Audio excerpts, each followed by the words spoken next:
मुद्दे रहेंगे युवाओं के और किस बात को लेकर ये वोट करेंगे? भाई जी पहले तो अपना पूरा परिचय दीजिए, उसके बाद में बात करते हैं। मैं अवनीश कुमार वर्मा बीएसपी का पूर्व सेक्टर रहा हूं हरपालपुर में, और आने वाले लोकसभा में आदरणीय बहन कुमारी मायावती इस देश की प्रधानमंत्री बनेंगी और हमारे क्षेत्र की जो समस्याएं हैं उन समस्याओं को नकार कर जनता इस बार बसपा को वोट देने जा रही है। अच्छा, जैसा आपने कहा कि बहन जी इस बार प्रधानमंत्री बनेंगी, बहन जी ने इस बार जो है लोकसभा का चुनाव में बहुत धीरे धीरे प्रत्याशी घोषित कर रही है, ऐसा क्या कारण है इसका?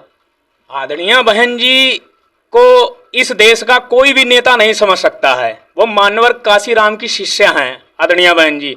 उनको समझने के लिए लोगों को पूरा दिन रात एक करना पड़े तभी नहीं समझ पा रही हैं, नहीं समझ पाएंगे, क्योंकि बहन जी टिकट पहले चरण की फाइनल कर चुकी हैं।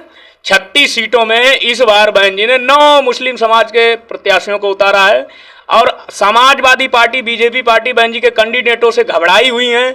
नामांकन के दिन अपने कैंडिडेट बदल रही हैं क्योंकि बहन जी ने त्रिकोणीय मुकाबला बना दिया है। तो कहीं ना कहीं इस बार बसपा फाइट में दिख रही है, पिछली बार भी फाइट में थी। और फिर बीजेपी यदि चुनाव अगर जीतती है तो वो तो ईवीएम से जीत सकती है। मैं बीजेपी के लोगों से कहना चाहता हूं कि एक विधानसभा सीट पर बैलेट पेपर से चुनाव करा के दिखा ले, इस देश से बीजेपी का नामो निशान गायब हो जाएगा। लेकिन पहले जो चुनाव हुआ विधानसभा का, उसमें बहुजन समाज पार्टी एक सीट पर रहकर सिमट गई, ऐसा क्या कारण है? कैसे बन सकती हैं बहन जी प्रधानमंत्री? क्या देखिए, विधानसभा के चुनाव की बात जो थी वो तो एक ईवीएम का मुद्दा था। ईवीएम में सेटिंग है, ये दुनिया जानती है। जब बैंक अकाउंट हैक हो सकते हैं, आरबीआई हैक हो सकती है, मोबाइल हैक हो सकते हैं, तो वो तो बीजेपी का फंडा था। उन्होंने 70% वोट डिवाइड कर लिया, 30% वोट आप किसी वोट डालने हाथी का जा रहा है भाजपा में, तो वो तो ईवीएम का खेल है। अब की बार जनता समझ चुकी है और जनता नकारेगी बीजेपी को।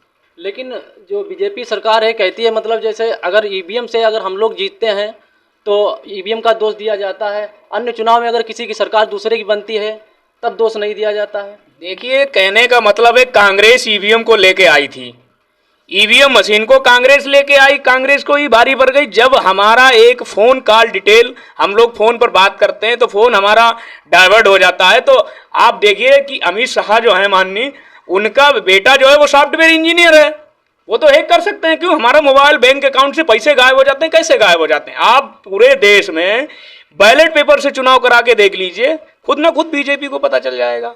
लेकिन बहन जी अकेले चुनाव लड़ रही हैं और जो इंडिया गठबंधन बना है उसमें 2 लोग हैं, कांग्रेस और सपा। देखिए, कैसे मुकाबला होगा? यदि देखा जाए इंडिया अलायंस में कांग्रेस और सपा, इनके पास क्या है? कुछ नहीं है।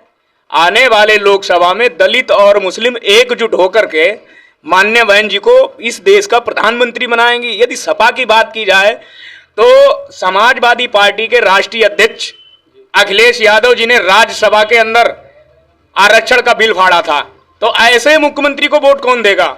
वो नहीं चाहते हैं कि दलित और मुस्लिम और पिछड़ा वर्ग आगे बढ़े। जब खुद एक मुख्यमंत्री आरक्षण का बिल फाड़ रहा राज्यसभा के अंदर, तो इससे शर्म की क्या बात हो सकती है? लेकिन सपा जो है वो पीडीए की बात करती है। सपा पीडीए की बात करती है। अगर पीडीए की बात की जाए तो माननीय बहन जी ने हमेशा नेता पैदा किए हैं, नेता बनाए हैं। समाजवादी पार्टी की बात करें तो बिना उपचुनाव लोकसभा का देख लीजिए, आजमगढ़ में गुड्डू जमाली जी को बसपा ने लड़ाया था। अखिलेश यादव ने वहां पर गुड्डू जमाली को, एक मुस्लिम समाज के नेता को हराने के लिए धर्मेंद्र यादव को लड़ा दिया। रामपुर के उपचुनाव में आजम खां को खत्म करने के लिए भाजपा से डील कर ली। मैनपुरी सीट जो थी वो डिंपल यादव हार रही थी, उसको डिंपल यादव को वहां जिता लिया गया, यहाँ डील कर ली गई। इसलिए आज जो भी मुस्लिम समाज का नेता है उसको खत्म कर रहे हैं। बसपा ने हमेशा नेता बनाए हैं, चाहे नसीमुद्दीन सिद्दीकी को देख लीजिए आप, अब हरदोई जनपद अब्दुल मन्नान हन्नान को देख लीजिए। बसपा ने हमेशा नेता पैदा किए। बहुजन समाज पार्टी जो है वो नेता बनाने की फैक्ट्री है।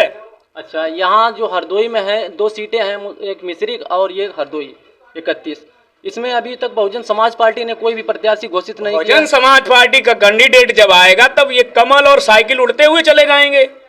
13 मई को आप देख लेना, यहाँ पर जब वोटिंग होगी तो आप देख लेना। इसमें क्या है? उषा वर्मा है। पिछले लोकसभा चुनाव में हमारे जो यहाँ लोकसभा 31 में क्या हुआ था, नीलू सत्यार्थी मिश्रिक में लड़ी थी। इधर यादव लोगों ने मालूम क्या मिश्रिक में फोन कर दिया कि यहाँ एक दलित समाज की महिला लड़ रही है, उसको वोट मत देना। इसलिए अब यादव समाज की मानसिकता ये देख लीजिए, समाजवादी पार्टी तो हमेशा दलितों पर लाठी चलाती है, दलितों का आरक्षण का बिल फाड़ती है, उसको तो सिर्फ वोट लेना है। बहन जी ने जो भी महापुरुषों के जिले बनाए थे, समाजवादी पार्टी ने उनको खत्म करने का काम किया। अच्छा, यहाँ के जो हालात हैं, मतलब इस बार जयप्रकाश रावत इस बार जयप्रकाश और समाजवादी पार्टी बिल्कुल साफ है। आने वाले जो समय में है कैंडिडेट भी मिलने जा रहा है। अब यहाँ का चुनाव त्रिकोणीय होगा, बीएसपी यहाँ से विजय होकर जाएगी। जनता की समस्या क्या है यहाँ की? जनता की समस्या, सांसद बनने के बाद में यहाँ कोई दिखता नहीं है, सांसद जी आते ही नहीं है। सांसद जी को आदमी जानता ही नहीं है कौन है, वो तो ईवीएम से जीत रहे हैं। सांसद जी सुनने में आ रहा है, कल सांसद जी आए थे, रोड शो करके चले गए। यहाँ पर किसी अन्य राजनीतिक पार्टी की अगर 4 गाड़ी निकल जाए तो उसको आचार संहिता में मुकदमा लिख दिया जाता है। एक बीजेपी का कैंडिडेट 20-20 गाड़ी लिए घूम रहा है, क्या उस पर पाबंदी नहीं है? उस पर भी चुनाव आयोग पाबंदी करे। यहाँ तो सब प्रशासन उन्हीं का है। तो आप इस बार बहन जी को प्रधानमंत्री बनाएंगे? इस बार मैं नहीं, सर्व समाज बहन जी को प्रधानमंत्री बनाएगा। सर्व समाज के लोग, आप बहन जी ने जो 36 सीटें दी हैं, आप उसमें देख लीजिए, सर्व समाज को, ब्राह्मण समाज से भी, अनुसूचित जात से भी, ओबीसी कुशवाहा से भी, मतलब उन्होंने सर्व समाज को टिकट दी है। अच्छा, ये थे हमारे साथ अवनीश भाई। नमस्कार दोस्तों, हमारे चैनल को लाइक करें, सब्सक्राइब करें।